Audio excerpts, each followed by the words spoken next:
Ako volite uzgajati vlastito povrće, onda znate koliko biljke mogu biti zahtjevne.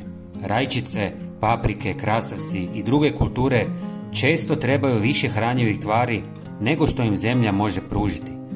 A kupovna gnojiva znaju biti skupa, puna kemikalija i troše se brzo.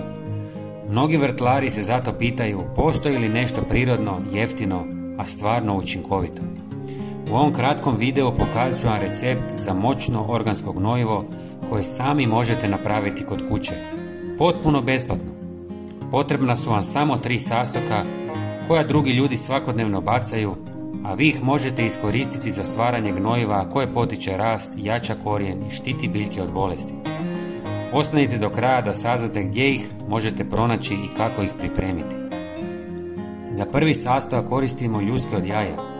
Umjesto da ih bacite ili razbacite po zemlji, sameljite ih u fini prah pomoću mlinca za kavu.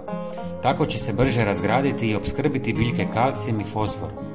Velike količine možete dobiti u slastičarnama i restoranima, samo zamolite da vam ih sačuvaju. Prah stavite u 300 ml tople vode. Zatim dolazi drveni pepeo, idealan izvor kalija, kalcija, fosfora i magnezija. Pomaže biljkama da bolje rastu, štiti ih od puževa jer uravnotežuje kiselost tla.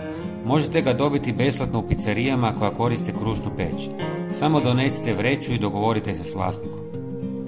Treći sastojak je talog od kave. On poboljšava tlo, dodaje dušik i odbija kukce.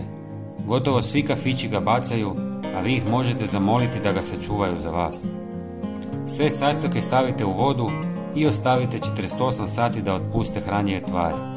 Razredite sa 2 litre vode.